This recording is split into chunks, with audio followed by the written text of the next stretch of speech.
Bronson's friends and supporters queued early for a seat. They were allowed to watch the public parole hearing from a London courtroom. The session itself was being held at Bronson's prison, 60 miles away. But distance didn't diminish the impact of Bronson's often colourful evidence. Describing his long life in prison, he said, "I've had more porridge than Goldilocks and the three bears." On his violence, "I love a rumble, what man doesn't?"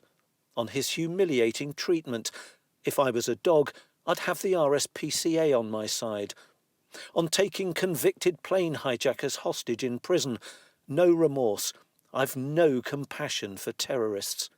After 11 prison hostages, many assaults and rooftop protests, Bronson said he had changed his ways. He wanted to be freed, or at least move to an open prison. Ahead of the hearing, Bronson sent Sky News a postcard, an ordinary London street scene, freedom to him. He urged the parole board to show compassion, at least for his ageing mother. "It's her lifelong dream," he wrote, "to see me free and happy." I think Charlie spoke from the heart. You know, he didn't have any pretense. I think he came across as himself, which he would do, and he put it out there to the panel as he wanted to, you know, somebody who's reflecting back on what he served over 48 years, and now he wants to look forward to getting out and seeing his mum, you know, and associating back into society. Bronson was jailed in 1974 for armed robbery. Repeated violent attacks on prison staff and other inmates have kept him inside virtually ever since. Most of his time is spent in special secure units.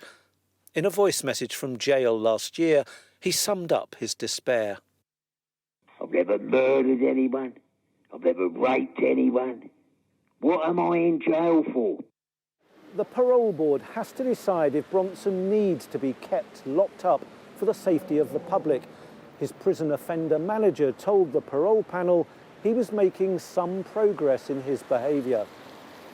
Bronson said he had been rehabilitated through his art.